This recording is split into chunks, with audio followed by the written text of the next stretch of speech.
नमस्कार बच्चों। आज हम अपना चैप्टर स्टार्ट कर रहे हैं भौतिक एवं रासायनिक परिवर्तन। और इस चैप्टर में हम पढ़ेंगे कि हमारे जो आसपास होने वाले परिवर्तन है, कई हमारे आसपास परिवर्तन होते हैं तो उनकी नेचर क्या होती है, क्या वो भौतिक परिवर्तन है या रासायनिक परिवर्तन है। अब सबसे पहले तो हमें इसके बारे में पता होना चाहिए कि भौतिक परिवर्तन क्या होते हैं और रासायनिक परिवर्तन क्या होते हैं। तो क्यों ना हम इस चैप्टर को कुछ उदाहरणों से शुरू करते हैं। हमारे पास एक कागज़ है, प्लेन कागज़ है। हम उसको पूरी तरह से क्रम्पल कर देते हैं इस तरह से। या हमारे पास एक लकड़ी का लट्ठा है, बड़ा सा लॉग है लकड़ी का, हम उसको पीसेस में बदल देते हैं। तो इस तरह से कागज़ की शेप में चेंज आ गया। कागज़ को हमने अच्छी तरह से क्रम्पल कर दिया है, तो कागज़ की आकृति बदल गई। लकड़ी के बड़े से जो लॉग है, बड़े से टुकड़े को हमने छोटे-छोटे टुकड़ों में बदल दिया, तो लकड़ी की आकृति भी क्या है, बदल गई। अब हम एक दूसरी और उदाहरण देखते हैं। अगर इसी लकड़ी और कागज़ को हम जला देते हैं, तो ये भी तो एक परिवर्तन है ना। पहले वाले परिवर्तन में हमने क्या किया, सिर्फ कागज़ को क्रम्पल किया, उसकी आकृति बदल दी। लकड़ी को हमने छोटे-छोटे टुकड़ों में काट दिया, उसकी आकृति बदल दी।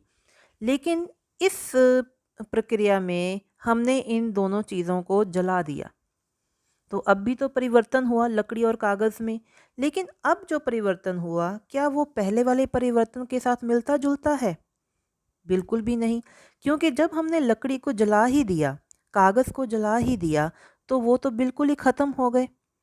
और जब वो जले तब उसमें से आग निकली, धुआँ निकला और पीछे राख बची। लेकिन जब हमने कागज़ को क्रम्पल किया या लकड़ी को काटा, तो सिर्फ़ उनमें क्या चेंज आया, सिर्फ़ उनकी आकृति में चेंज आया, उनकी शेप में चेंज आया, उनके आकार में चेंज आया और उनके किसी भी चीज़ में कोई नया पदार्थ नहीं बना। लेकिन जब हमने लकड़ी और कागज़ को जला दिया, तब नए पदार्थ भी बने।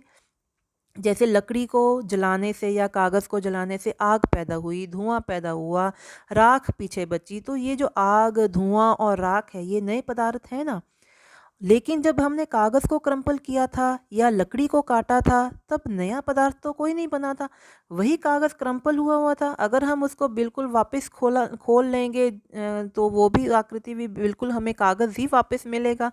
और अगर लकड़ी के टुकड़े भी किए हैं, तो प्राप्त तो हमें लकड़ी ही हुई है। भले ही आकार में छोटी हो गई हो, लेकिन जो नया जो आकार आया है वो तो रहेगा, तो वो लकड़ी का ही। तो इस तरह से हमारे कुछ परिवर्तन ऐसे होते हैं जिनमें उनके सिर्फ भौतिक गुणों में बदलाव आता है। और लेकिन कुछ परिवर्तन ऐसे होते हैं जिनसे बिल्कुल ही नया पदार्थ तैयार हो जाता है। अब हम ये तो कर नहीं सकते कि आग को, धुएं को और राख को दोबारा इकट्ठा करके हम लकड़ी बना लें, ऐसा नहीं होता। तो इस तरह से जो हमारे आसपास होने वाले परिवर्तन हैं, वो दो तरह के होते हैं।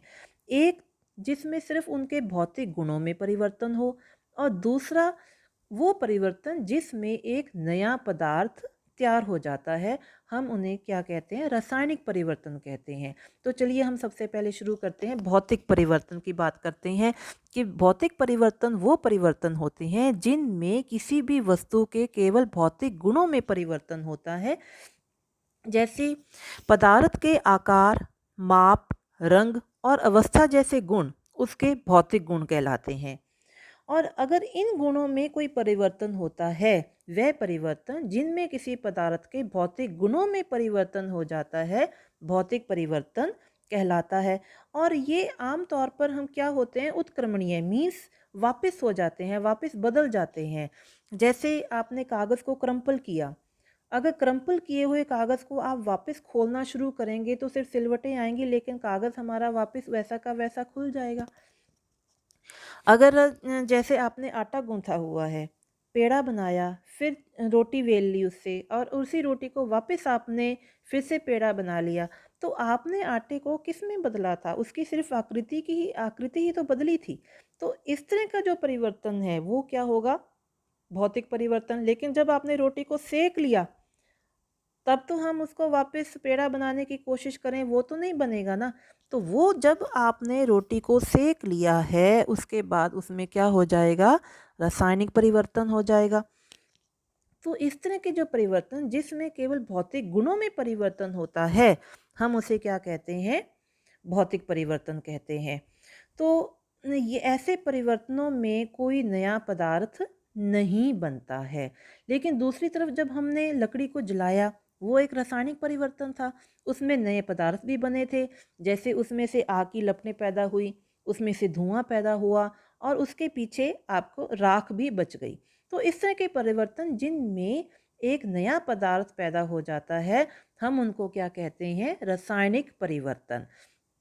तो वह पदार्थ जिनमें एक अथवा एक से अधिक नए पदार्थ बनते हैं, रासायनिक परिवर्तन कहलाता है।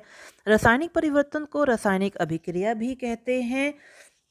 सभी नए पदार्थ रासायनिक परिवर्तनों के परिणाम स्वरूप ही बनते हैं। जितने भी नए पदार्थ बनते हैं वो कैसे बनते हैं, रासायनिक परिवर्तनों के परिणाम स्वरूप ही बनते हैं। जैसे ये देखिए कि भोजन का पचना, हमने भोजन खाया और वो हमारे पाचन क्रिया में, पाचन प्रणाली में जाके हमने उसको पचाया। तो जो भोजन हमने खाया और उसको पचाया, वो भोजन का पचना जो है वो क्या है, एक रासायनिक परिवर्तन है। क्यों? क्योंकि जो हमने खाना खाया था वो तो कॉम्प्लेक्स था, लेकिन उसके ऊपर एंजाइम्स ने काम करके या हमारे जो पाचन द्रव पैदा होते हैं उन्होंने उसके ऊपर एक्शन करके उसको पचा दिया और उसमें से नई चीज़ें बनाई। और वो नई चीज़ें कहाँ पे काम आई, हमारे शरीर को बढ़ाने में काम आई। तो इस तरह से वो जो परिवर्तन होगा, पचे हुए भोजन में से अगर हम ये कहें कि वापस भोजन बन जाएगा, ऐसा तो पॉसिबल ही नहीं है। तो एक नया पदार्थ बनेगा। तो ये जो चीज़ें होती हैं, भोजन का पचना है या फल का पकना। कभी आपने देखा है कि पका हुआ आम वापस कच्चा हो जाएगा? ऐसा कभी नहीं होता। तो ये जो फल का पकना है, भोजन का पचना है, ये सारी अभिक्रियाएं क्या हैं, ये सारे परिवर्तन क्या हैं, रासायनिक परिवर्तन है। अब जब हम फैक्ट्रियों में उर्वरक बनाते हैं या हम आजकल प्लास्टिक का प्रयोग कर रहे हैं, तो प्लास्टिक भी तो हमारा फैक्ट्रियों में तैयार होता है। और भी कई चीज़ें हैं, जैसे औषधियाँ हैं, वो भी हम फैक्ट्री में तैयार करते हैं। डिटर्जेंट हैं जो हम आज यूज़ में लाते हैं। तो ये सारी जो चीज़ें हैं ये कैसे बनती हैं, ये रासायनिक अभिक्रियाओं के कारण ही बनती हैं।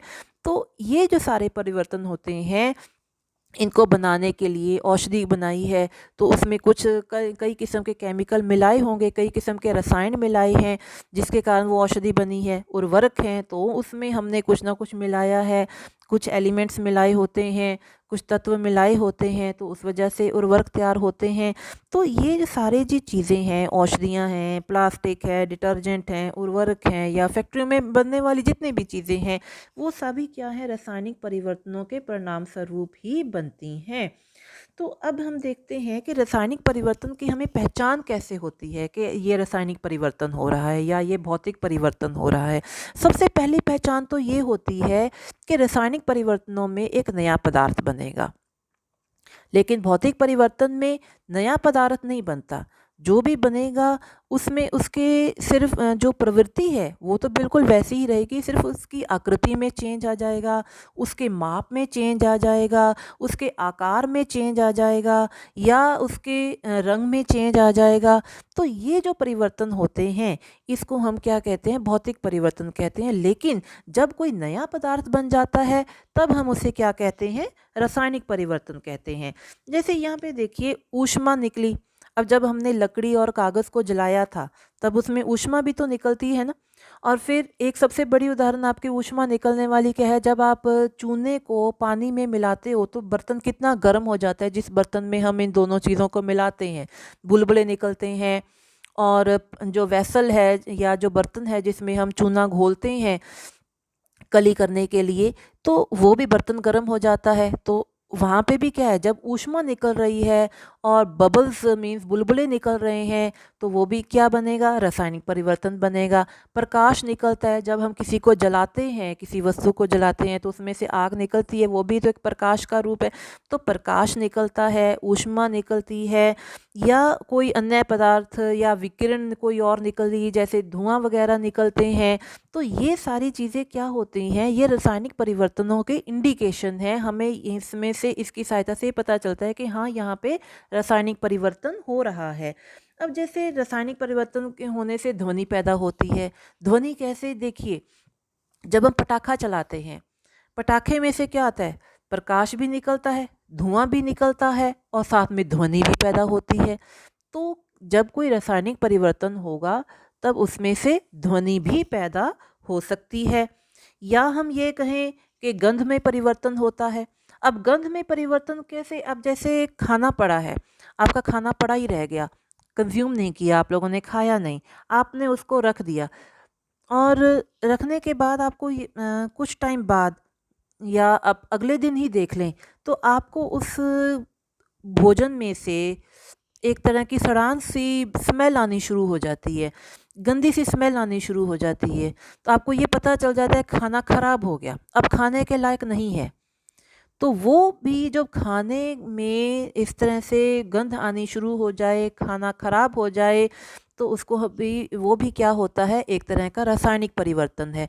अब जैसे आपने दूध लिया, दूध में आपने आपने थोड़ा सा जामन डाल दिया दही बनाने के लिए, तो दही तो बन गया। अब ये बताओ कि क्या ये दूध से दही बना रासायनिक परिवर्तन है या भौतिक परिवर्तन है?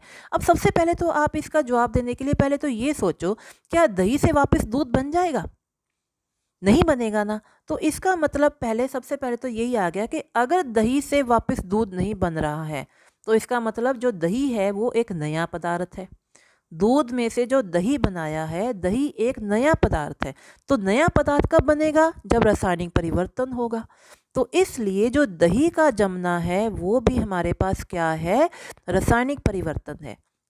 हमने खाना खाया, खाना हमारे जो हमने खाना खाया था वो प्रोटीन की शक्ल में खाया, दालों की शक्ल में हमने प्रोटीन लिया, रोटी की शक्ल में हमने कार्बोहाइड्रेट लिया, या मलाई या घी की शक्ल में हमने फ़ैट कंज्यूम किया। तो इस तरह से हमने भोजन को अलग अलग शक्लों में लिया। लेकिन जब ये सारा भोजन हमारे बॉडी के अंदर जाता है, तो हमारा जो पाचन रस होता है वो इनके ऊपर एक्शन करता है, इनके साथ अभिक्रिया करता है और इनको सिंपल फॉर्म में बनाता है। फिर उसके बाद वो जो सिंपल फॉर्म होती हैं वो हमारी बॉडी में जहाँ पे जिस चीज़ की ज़रूरत होती है वो चीज़ बनाती है। अब क्या आपने देखा है कि बड़ी हुई जो बॉडी है, या एक बच्चा जो है वो बड़ा होता है, क्या वो वापस कभी बच्चा बना? क्या बड़ा हुआ पौधा वापस कभी छोटा पौधा बना, या कभी छोटा बीज बना वापस? तो ये जो सारी चीज़ें हैं, ये सारे किसके कारण होती हैं? रासायनिक परिवर्तनों के कारण होती हैं। अब आगे है कि रंग में परिवर्तन होना।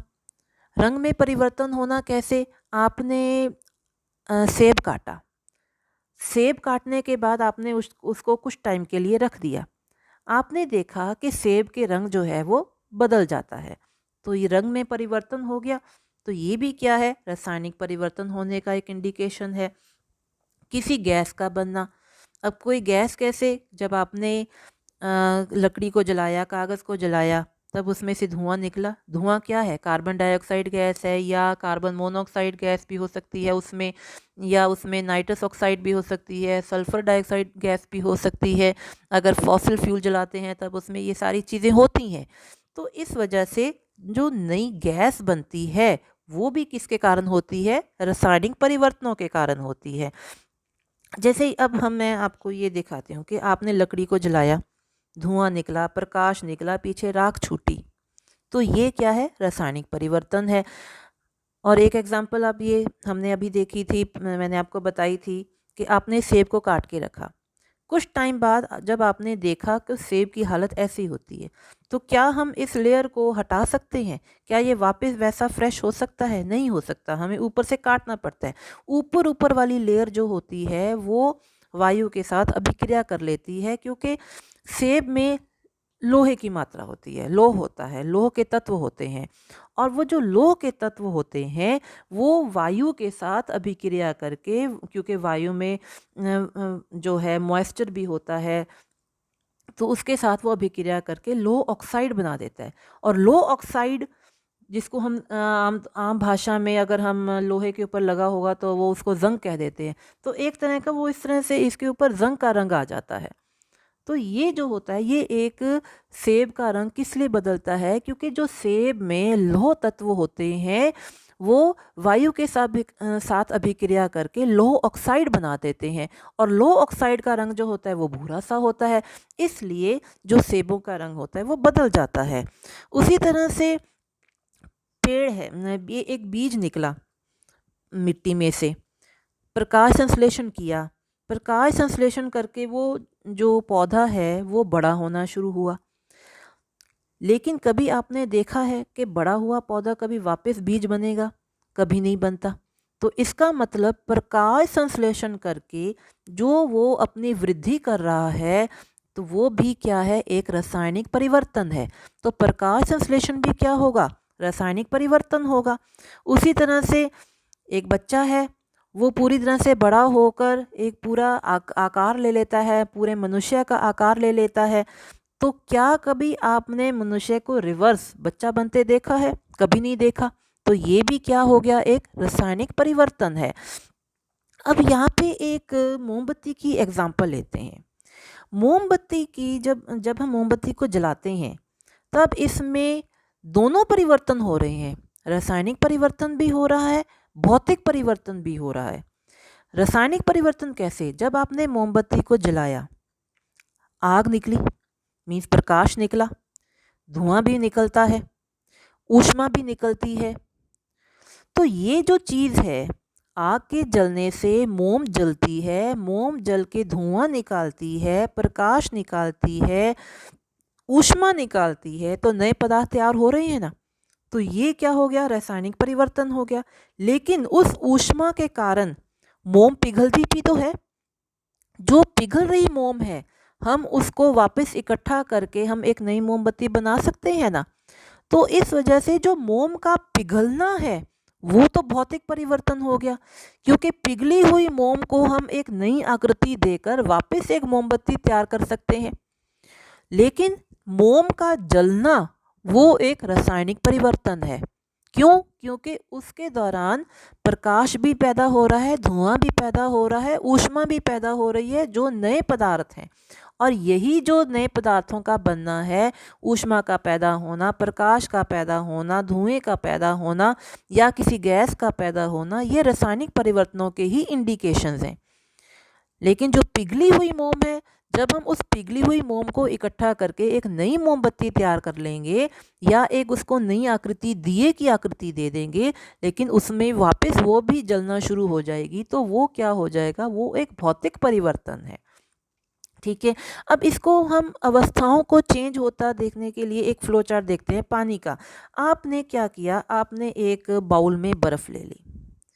जब आपने बर्फ़ को एज इट इज़ ही रख दिया, बर्फ़ क्या होगा, पिघल कर पानी बन जाएगी। तो इस तरह से बर्फ़ जो है वो पानी बन गई। जब आपने इस पानी को और गर्म कर दिया तब क्या होगा, भाप बननी शुरू हो जाएगी। और इस तरह से क्या हुआ, आपका स्टेप बाय स्टेप बर्फ़ को आपने गर्म किया तो उसमें से क्या बनेगा, पानी बनेगा। ठीक है, आपने गर्म कर रहे हो तो ये क्या हो गया, बर्फ़ का पिघलना हो गया, ये तो पिघलन वाला काम हो गया। फिर उसके बाद आपने बर्फ़ को पानी को क्या किया, आपने पानी को गर्म करना शुरू कर दिया तो उसमें से भाप बननी शुरू हो गई, तो ये तो वाष्पन हो गया। अब इन वाष्पों को, इस भाप को जो पानी को गर्म करके हमने बनाई है, जब हम इस भाप को इकट्ठा करें और इसको वापस ठंडा कर लें तो भाप का संघनन करके हमने वापस उसको पानी में बदल दिया। फिर पानी को हमने फ्रीज़र में रख दिया तो पानी से वापस हमने आइस क्यूब्स तैयार कर ली, बर्फ़ तैयार कर ली। तो इस तरह से हमने इसमें ये देखा कि जो चक्र है ये चलता रहा, पहले तो आप एक अवस्था से दूसरी अवस्था, दूसरी अवस्था ये तीसरी अवस्था, फिर तीसरी अवस्था वापस इसने वो चक्कर वापस चलाना शुरू कर दिया। तो ये क्या है, इस तरह के जो परिवर्तन होते हैं जब सिर्फ एक अवस्था ही बदलती है, कि पहले ठोस अवस्था थी, यहाँ पे कौन सी अवस्था है, यहाँ पे आपके ठोस अवस्था है। फिर उसके बाद आपके पास नेक्स्ट क्या आ गई, द्रव अवस्था आ गई। फिर उसके बाद आपके पास कौन सी आ गई, गैस अवस्था आ गई। फिर जब गैस अवस्था, फिर द्रव अवस्था में, द्रव अवस्था फिर से ठोस अवस्था में। तो इसमें जो अवस्थाएं बदल रही हैं, लेकिन ये चक्र चलता ही रह सकता है। तो इस तरह के जो परिवर्तन होते हैं हम इनको क्या कहते हैं, भौतिक परिवर्तन कहते हैं। अब हम चलते हैं आगे। आगे हमारा एक टॉपिक है जंग लगना। तो जंग लगना ये तो हम अपने आसपास आम ही देखते हैं, ये कोई नई चीज़ नहीं है हमारे लिए। कौन कौन सी वस्तुओं को जंग लगता है, लोहे की वस्तुओं को जंग लगता है। और कब लगता है ये भी देखिए, जब लोहा बाहर पड़ा रहता है, बारिश होती है तब भी बाहर ही पड़ा रहेगा। तो बाहर जब हम लोहे को रख देते हैं तब क्या होता है, लोहा वायु के साथ और वाष्प के साथ या जल के साथ अभिक्रिया करके लौह ऑक्साइड तैयार करता है, जो जिसे हम क्या कहते हैं, जंग कहते हैं। जो लौह ऑक्साइड तैयार होता है जब लोहा जो है वायु में मौजूद ऑक्सीजन के साथ और जल के साथ अभिक्रिया करके लौह ऑक्साइड तैयार करता है, तब हम उसको क्या कहते हैं, जंग लगना कहते हैं। तो जंग लगना क्या है, यह एक ऐसा परिवर्तन है जो लोहे की वस्तुओं को प्रभावित करता है और धीरे धीरे उन्हें नष्ट कर देता है। फिर उसके बाद है, जंग लगने के कारण होने वाली आर्थिक हानि बहुत अधिक होती है, क्योंकि अभी हम देखेंगे जंग लगने के लिए ऑक्सीजन और जल दोनों की उपस्थिति अनिवार्य है। अब ये पॉइंट आपका बहुत ज़्यादा फोकस करने वाला है कि जंग लगने के लिए, क्योंकि इसके बेस पर हम एक प्रैक्टिकल भी करेंगे, मैं अभी आपको वो दिखाऊंगी। तो जंग लगने के लिए ऑक्सीजन और जल दोनों की उपस्थिति अनिवार्य है। इसे निम्नलिखित समीकरण द्वारा व्यक्त किया जा सकता है। लोहा प्लस ऑक्सीजन प्लस जल क्या बनाते हैं, ये जंग लगाते हैं। तो यहाँ पे एक चीज़ तो पॉइंट आया था आपके पास, जंग लगने के कारण होने वाली आर्थिक हानि बहुत अधिक होती है। और दूसरा, जंग लगने के लिए ऑक्सीजन और जल दोनों की उपस्थिति अनिवार्य है। और इसको हम देखेंगे कैसे अनिवार्य है और किस तरह से हम लोहे की वस्तुओं को जंग से हम बचा सकते हैं। देखिए, जो है हमारे पास आर्थिक हानि की बात, हम अपने आसपास लोहे की कई वस्तुएं देखते हैं। हमारी जो मशीनरी है या मशीनों के जो पुर्जे हैं वो सारे लोहे के ही होते हैं। बड़े बड़े संगल हैं, कई जगह पे काम आते हैं। लोहे की वस्तुएं कई जगह पे काम आती हैं, जैसे हमारे बड़े बड़े ट्रक हैं, बसें हैं, जो जहाज़ हैं, ब्रिज हैं, ये सारी चीज़ें क्या हैं, ये लोहे की तो बनती हैं। और जब इन्हें जंग लग जाता है तो ये जंग लगने से क्या हो जाता है, लोहा पूरी तरह से नष्ट हो जाता है, जिस कारण से ये सारा हमें आर्थिक नुकसान उठाना पड़ता है। तो हमें ये देखना है कि हम जंग लगने से हम कैसे बचा सकते हैं लोहे को, कि अगर बड़े बड़े ब्रिज इसी तरह से ख़राब होते चले जाएं, अगर हमारे पानी में चलने वाले जहाज़ जो लोहे के बनते हैं वो ख़राब होते चले जाएं, ट्रक हैं, बसें हैं, मशीनरी है, ये सारी लोहे की वस्तुओं की तो बनती हैं, अगर ये सारी ख़राब होती चली जाएंगी तो हमें आर्थिक नुकसान तो होगा। अब हमने ये देखना है कि इस तरह से आर्थिक नुकसान से बचने के लिए हम लोहे को जंग से कैसे बचा सकते हैं। तो सबसे पहला तो स्टेप होता है, बहुत आसान है, हम यूजली करते हैं कि एक तो उसके ऊपर लोहे की वस्तुओं के ऊपर हम पेंट कर देते हैं, या हम उसके ऊपर ग्रीस कर देते हैं, उन्हें ग्रीस लगा देते हैं, या उन पर क्रोमियम अथवा जस्ता जैसी धातु की परत चढ़ा देते हैं। फिर उसके बाद स्टेनलेस स्टील, लोहे में कार्बन और क्रोमियम, निकेल तथा मैंगनीज जैसी वस्तुओं को मिलाकर बनाया जाता है, इसे जंग नहीं लगता। देखिए, एक आता है स्टील, पहले आता था, लोहा है और उसमें अगर आप लोहे में कार्बन डाल देते हैं, मिक्स कर देते हैं, रासायनिक परिवर्तन हो गया उसमें, क्योंकि कार्बन, लोहे में आपने कार्बन मिलाया, फिर क्रोमियम है, निकल है, मैंगनीज है, ये सारी चीज़ें आपने उसमें मिलाई, तो ये क्या बना, एक नया पदार्थ बना और इस पदार्थ का नाम क्या होता है, स्टेनलेस स्टील।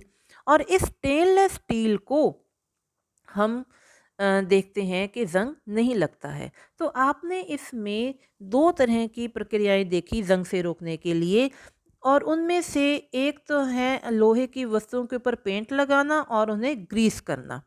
एक तो हमारे पास ये आ जाती है कि लोहे के पेंट को कोई भी वस्तु है आपने उसको क्या कर दिया, पेंट कर दिया या उसके ऊपर ग्रीस लगा दिया। ये तो आप घरों में आसानी से कर भी सकते हैं, ये यूजुअली होता है, बहुत आसान तरीका है।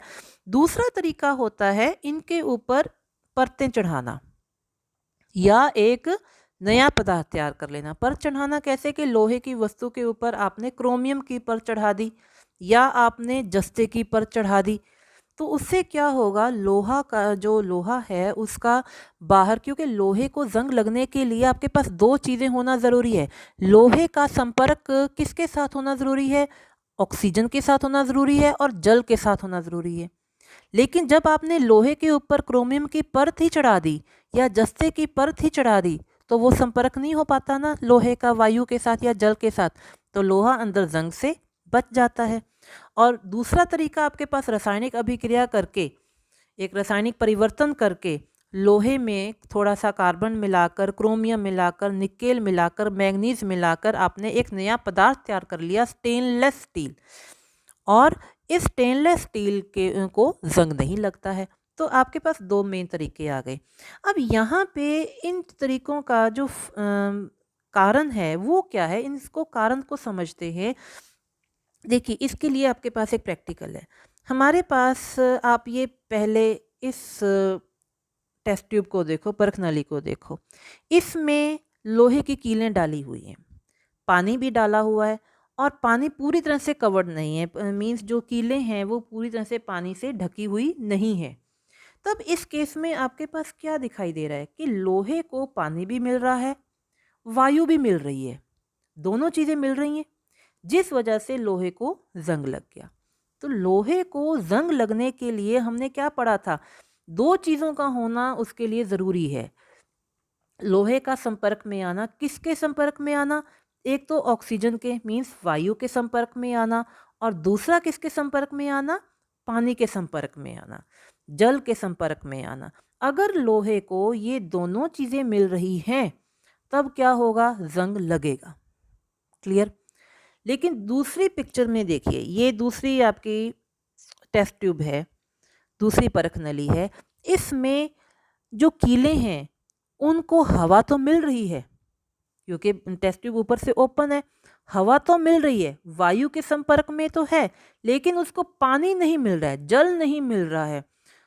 क्लियर। और जल को सोखने के लिए अगर बाई चांस जो वायु में वाष्प कण होते हैं उनसे भी बचाकर रखने के लिए इसमें क्या है, एक पाउडर डाला हुआ है जो वायु में मौजूद जल वाष्पों को सोख लेता है और लोहे को जंग नहीं लगने देगा।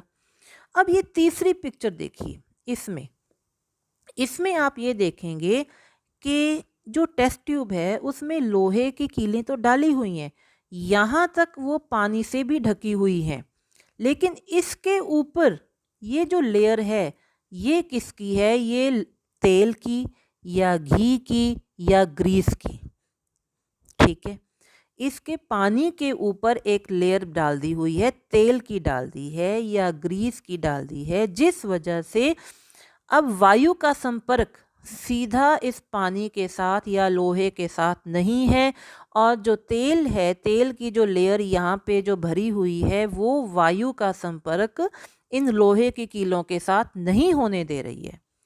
तो पहले वाले केस में लोहे का संपर्क वायु के साथ भी हो रहा है, जल के साथ भी हो रहा है, जिस वजह से इसको जंग लग गया। अब दूसरे केस में वायु तो अवेलेबल है लेकिन जल अवेलेबल नहीं है, दोनों चीज़ों में से एक चीज़ है दूसरी नहीं है, दोनों इकट्ठी नहीं आ रही हैं, तो इसलिए जंग नहीं लगेगा। अब तीसरे केस में पानी तो है लेकिन वायु के साथ संपर्क नहीं है लोहे का, तो इस वजह से यहाँ पे भी जंग जो है वो नहीं लगेगा। तो इसलिए अगर हम इसी तरह से लोहे के ऊपर अगर पेंट कर देते हैं, ग्रीस कर देते हैं, तो क्या होगा, वायु के साथ संपर्क टूट जाएगा लोहे का, जिस वजह से जंग नहीं लगेगा। इसलिए हम कहते हैं कि लोहे की वस्तुओं को अगर हम पेंट कर देते हैं तो जंग से बचाया जा सकता है। लोहे की वस्तुओं को अगर ग्रीस कर देते हैं तो भी उनको जंग से बचा सकते हैं। अब हम चलते हैं आगे। अगला है, जैसे एक दूसरा हमने क्या किया था कि क्रोमियम की परत चढ़ा दी। अब लोहे की पाइपों के ऊपर इस तरह से चमकदार, ये जो क्रोमियम की परत होती है वो चमकदार परत होती है, तो इस तरह से चमकदार परत चढ़ा देंगे तो भी क्या होगा, पाइपों को या लोहे के किसी भी सामान को जंग से बचा सकते हैं। आप देखते होंगे जो हमारे मोटरसाइकिलों के या साइकिलों के हैंडल बने होते हैं या उनके रिम बने होते हैं, रिम के ऊपर क्रोमियम की परत चढ़ाई होती है, एक चमकदार परत चढ़ाई होती है। जो हमारे दरवाज़ों के हैंडल बनते हैं उनके ऊपर भी कोई किसी ना किसी धातु की कोटिंग हुई होती है, कोई ना कोई धातु की परत चढ़ी होती है। क्यों चढ़ी होती है? इसीलिए ताकि लोहा का जो संपर्क है वो सीधा वायु और जल के साथ ना हो पाए, जिस वजह से ये जो हैंडल होते हैं या जो साइकिल होते हैं, साइकिल के रिम होते हैं, तो ये सारी जो चीज़ें होती हैं ये जंग से बची रहती हैं। अब अगर समुद्री जहाज़ों की बात करें तो वो तो हमेशा पानी में रहते हैं। और समुद्री जहाज़ में जो पानी होता है, समंदर का पानी होता है, उसमें कई तरह के लवण भी मिले होते हैं। और समंदर का जो जहाज़ का ये नीचे वाला सिरा होता है, देखिए जो जहाज़ का नीचे वाला सिरा है वो क्या होता है, इस तरह से ये देखिए जहाज़ का जो नीचे वाला सिरा है, नीचे वाला किनारा है, ये पानी में हमेशा डूबा रहता है। अब ये अगर पानी में डूबा रहेगा और समंदर का पानी खारा भी होता है, उसमें कई तरह के लवण भी होते हैं, वो इस लोहे के साथ अभिक्रिया करते रहते हैं। तो इसलिए इन समुद्री जहाज़ों के जो नीचे वाले हिस्से होते हैं, इनको हमें आम तौर पे साल में एक बार बदलना ही पड़ता है। तो अब हम चलते हैं, हमारा इस चैप्टर का लास्ट टॉपिक है क्रिस्टलीकरण। क्रिस्टलीकरण हम किसे कहते हैं? किसी भी लवण के घोल में से, कोई भी लवण है, अगर उसके घोल में से हमने उस पदार्थ के, उस तत्व के शुद्ध क्रिस्टल प्राप्त करने होते हैं, हम इस प्रोसेस को क्या कहते हैं? क्रिस्टलीकरण कहते हैं। कोई भी लवण है, जैसे हमने मिश्री आप तैयार की हुई आपने देखी होगी, पूरी तरह से चीनी को घोल लेते हैं। मिश्री जो होती है वो शुद्ध रूप में चीनी होती है।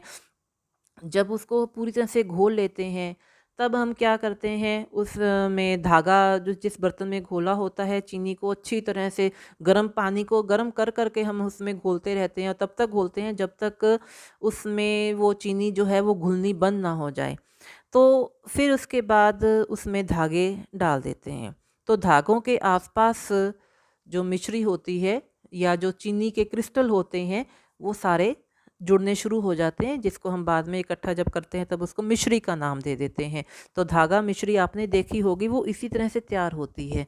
और प्रयोगशाला में अगर हम देखें तो भी किसी भी वस्तु के, किसी भी लवण के घोल में से हमने उसके शुद्ध क्रिस्टल तैयार करने होते हैं, तब हम इसको क्या कहते हैं? क्रिस्टलीकरण कहते हैं। तब यहाँ पे देखिए, जब किसी पदार्थ के विलयन में से उस पदार्थ के शुद्ध क्रिस्टल प्राप्त किए जाते हैं उसे क्रिस्टलीकरण कहते हैं। ये एक भौतिक परिवर्तन का उदाहरण है। ये साथ में ज़रूर आपने देखना है कि ये भौतिक परिवर्तन है, ना कि रासायनिक परिवर्तन है, क्योंकि इसमें हम सिर्फ उसको पानी का घोल ही तैयार कर रहे हैं, भले पानी को गर्म करके कर रहे हैं लेकिन पानी का घोल ही तैयार हो रहा है। अब इसका एक क्रियाकलाप जो है, हम जो प्रयोगशाला में करते हैं उसमें क्या होता है, हम उसमें लेते हैं कॉपर सल्फेट का लवण।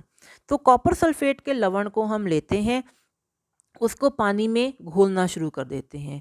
पानी को पहले गर्म करते हैं, फिर उसमें उसको घोलना शुरू कर देते हैं और तब तक घोलते जाते हैं जब तक और कॉपर सल्फेट का जो लवण है वो उसमें घुलना बंद ना हो जाए। तब तक हम उसको पानी में गर्म करते करते उसको घोलना चालू रखते हैं। फिर उसके बाद हम क्या करते हैं, उसको बिना हिलाए डुलाए रख देते हैं और उसमें धागा लगा देते हैं, धागा लटका देते हैं। किसी भी चीज़ के नीचे बांध के हम उस धागे को उस पानी में लटका देते हैं। लटकाने के बाद हम उसको बिल्कुल एज इट इज़ छोड़ देते हैं। बिल्कुल हम उसको हिलाते डुलाते नहीं हैं। फिर उसके बाद हम देखेंगे कि धागे के चारों ओर उसी लवण के क्रिस्टल जो हैं वो चिपकने शुरू हो जाते हैं, और वो जो क्रिस्टल होते हैं वो उस लवण के बिल्कुल शुद्ध रूप होता है, उस पदार्थ का बिल्कुल शुद्ध रूप होता है। तो इसमें हम एक तो ये तो आपको क्रियाकलाप लिखना है अपनी कापियों के ऊपर, इसको प्रैक्टिकली समझते हैं। ये देखिए आपने क्या किया, कॉपर सल्फेट का लवण ले लिया, फिर उसके बाद गर्म पानी में इसको घोलना शुरू कर दिया, और जब हम घोलते हैं तब हमारे पास इस तरह से एक ट्रांसपेरेंट जो सॉल्यूशन है, ट्रांसपेरेंट जो विलेन है वो तैयार हो जाता है। अब इस बीकर में हम क्या करते हैं, एक धागे को लटका देते हैं, कोई भी चीज़ नीचे बांध के हम धागे को लटका देते हैं। फिर उसके बाद इस धागे के आसपास कुछ टाइम के बाद जब हमने इसको रख दिया, आराम से रख दिया, हम ये देखेंगे कि धागे के आसपास क्रिस्टल जमने शुरू हो गए हैं। जैसे आप इस चित्र में आसानी से देख सकते हैं कि धागा हमने लटकाया हुआ था, और इस धागे के आसपास ये देखिए ये सारे क्या हैं, क्रिस्टल जमने शुरू हो गए हैं। ये आपको धागे के चारों ओर क्या दिखाई दे रहा है, ये किसके क्रिस्टल हैं, कॉपर के क्रिस्टल हैं। तो कॉपर सल्फेट के जो क्रिस्टल हैं कॉपर सल्फेट के, तो वो इसके आसपास जमने शुरू हो गए हैं, और ये कॉपर सल्फेट के बिल्कुल शुद्ध क्रिस्टल हैं, इसमें कोई भी अशुद्धि नहीं है। तो ये था हमारा चैप्टर पूरा, और इसको आपने जितने भी इस वीडियो में आपको जो परिभाषाएं लिखकर दिखाई गई हैं, इसको आपने अपनी कापियों के ऊपर नोट करना है। Thank you.